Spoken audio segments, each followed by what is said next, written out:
ich bin die Valerie, ich bin 24, ich lebe in Wien und ich möchte euch heute erzählen, wie ich es aus der Depersonalisierung geschafft habe.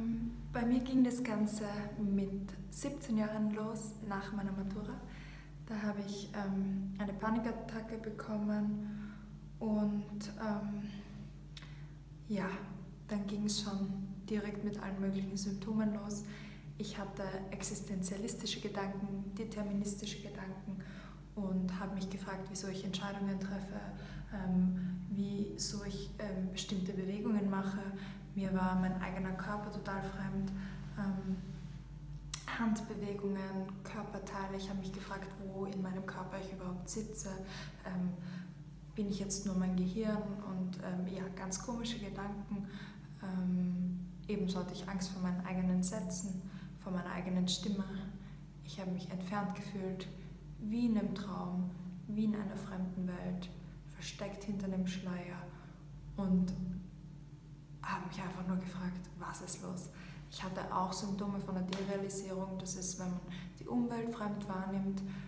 Das war bei mir aber weniger stark, aber das war auch vorhanden, dass ich mir die Frage gestellt habe, wenn ich aus dem Fenster geschaut habe, wieso sind die Leute so komisch und meine Umwelt und alles nehme ich anders wahr. Aber ja, generell habe ich mich sehr überfordert gefühlt und einen Termin beim Psychiater ausgemacht, der eine Angststörung, also eine generalisierte Angststörung diagnostiziert hat mit eben DP und DR. Ich habe dann eine Überweisung zum Verhaltenstherapeut bekommen und bin dort auch regelmäßig dann hingegangen, was mir auch auf jeden Fall geholfen hat. Aber in der ersten Zeit und sowieso längerfristig war ein großes Problem von mir, dass ich das Gefühl hatte, dass ich, obwohl Leute mir sagen, so wie mein Arzt oder mein Therapeut, es ist die DP, das sind die Symptome, es ist ganz klar, dir kann nichts passieren, du bist normal, dass ich das nicht glauben konnte. Also ich hatte das Gefühl, ich werde definitiv verrückt und bei mir ist es definitiv schlimmer, viel schlimmer und anders und mit neuen verrückten Gedanken als bei anderen Leuten vielleicht, die es rausgeschafft haben. Ich habe nach außen hin funktioniert, aber innerlich ja, war ich komplett fertig und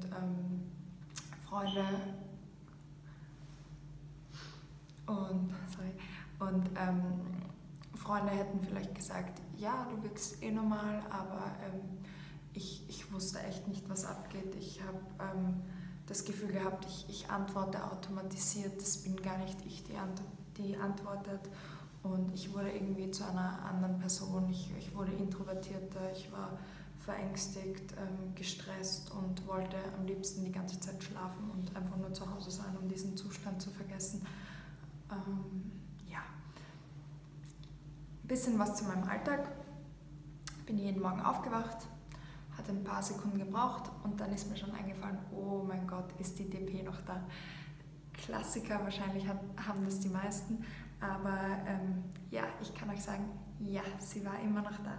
Und vor allem, wenn man sich sowas fragt, dann ist sie immer noch gleich super schnell da und der Angstpegel super schnell wieder ganz weit oben. Ja, so ging es mir viele Wochen und Monate und je mehr ich wollte, dass sie weggeht, desto mehr ist sie geblieben. Und ich konnte irgendwann nur mal den Punkt erreichen, wo ich gesagt habe, okay, so geht es nicht weiter, ich bin fix und fertig.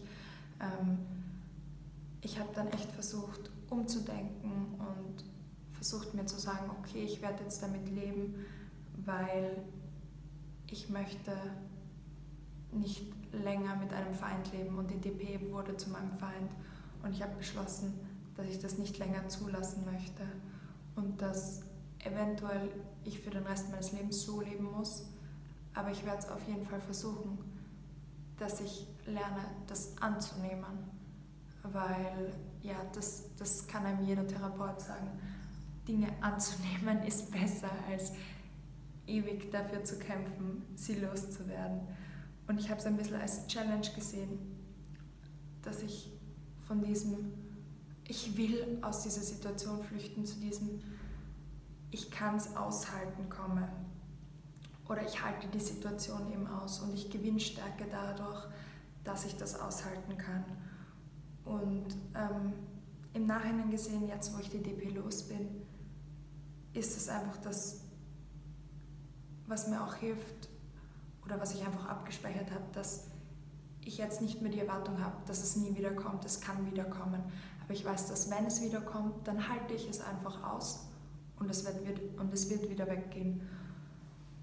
Und ja, ein wichtiger Punkt war eben auch der, dass ich das Gefühl habe, dass ich die Kontrolle darüber habe und dass ich sagen kann, ich konfrontiere mich jetzt mit meinen Ängsten. Und ich glaube, das ist ganz wichtig, dass man sich immer wieder oder versucht, so viel wie möglich mit seinen Ängsten zu konfrontieren, wenn man in so einer Phase ist.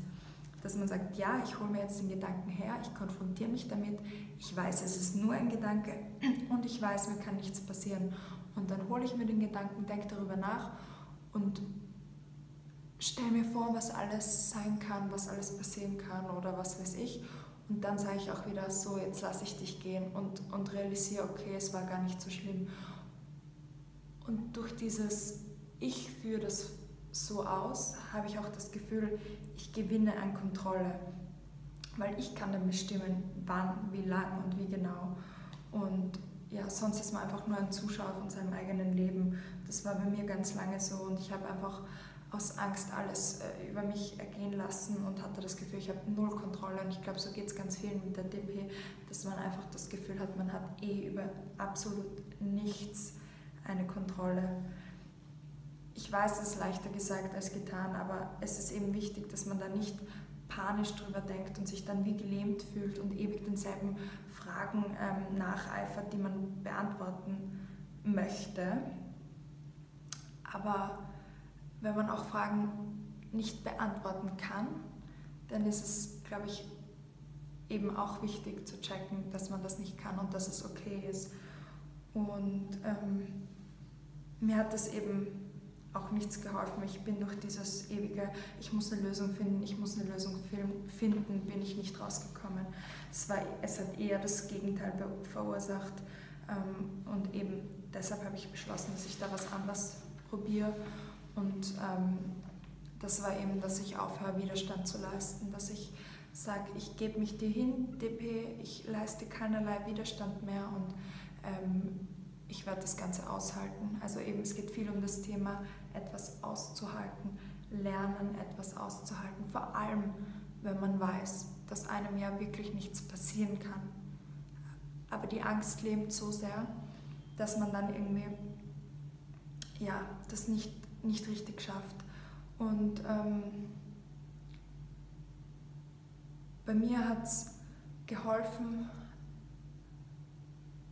eben in Kombination damit auch mir einen Rhythmus im Alltag aufzubauen, gut zu frühstücken, Sport zu machen, Dinge, die ich gerne mache. Jeder hat das irgendwie in sich drinnen, auch wenn man dann das Gefühl hat, ja, man weiß gar nicht, was man gern hat und so.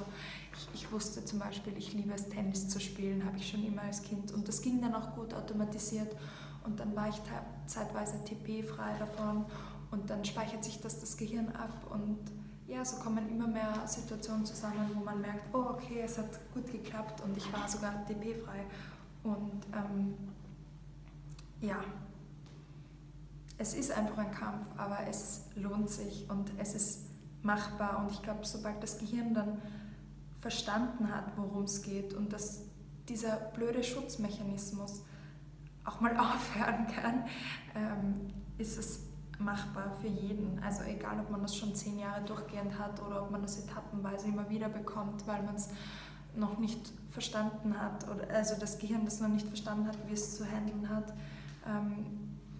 Ja, irgendwann wacht man dann hoffentlich auf und der erste Gedanke ist nicht mehr, oh, habe ich die DP noch, sondern so war es bei mir eben auch, man lebt halt sein Leben. Ja, das war mal so das erste Wichtige. Ich habe auf jeden Fall noch geplant, weitere Videos zu machen, vor allem weil es einfach so ein umfangreiches Thema ist und ich freue mich über alle möglichen Fragen und Feedback und Kommentare, die ihr für mich habt. Zum Schluss will ich euch noch ein paar Empfehlungen mitgeben, vor allem für die Leute, die viel im Internet herum recherchieren, so wie ich es auch getan habe, und in diversesten Gruppen schreiben, dass meiner Erfahrung nach es wichtig ist, in solchen Phasen zu schauen, mit wem man schreibt und was man liest. Ich weiß, jeder ist anders. Der eine ist mehr belastbar, der andere weniger. Aber tendenziell würde ich sagen, ist es wichtig, dass man mit einfühlsamen Menschen zu tun hat, die wissen, wann es genug ist. Tendenziell sehr wichtig, die es schon rausgeschafft haben und nicht mittendrin stecken. Ich glaube, es ist eine schlechte Idee, sich auszutauschen und dann mit einer Person, die da nicht sehr bedacht ist, zu schreiben und die dann einen dazu bringt, auf neue Ideen und neue Fragen zu kommen und neue Situationen, in denen man noch nicht war. Ich glaube, das ist sehr kontraproduktiv. Aber ja, wenn man wen findet, der einem da Zuversicht geben kann und wenn man sich das mitnehmen kann, dann ist das, glaube ich, eine große Stütze. Und das will ich auch eben jedem mitgeben. Ich habe es geschafft und ich dachte wirklich, dass es das Schlimmste ist, ich nie wieder rauskommen werde, ich ganz abnormal bin und wie gesagt, man geht dann vom Schlimmsten aus, aber ich will damit nur sagen, so schlimm es auch scheint, alles geht vorbei, selbst der schlimmste Liebeskummer, und das wünsche ich auch jedem, der gerade in so einer Phase drinnen steckt, dass er einfach zurückschauen kann und sieht, ah ja, es hat sich so schlimm angefühlt, aber es ist vorbei. Und wie gesagt, selbst wenn es wiederkommt, das ist nicht das Ende der Welt, das ist nicht das Schlimmste. Ja, ihr seid immer noch in Kontrolle, auch wenn man das vom Gefühl her dann manchmal nicht so wahrnimmt.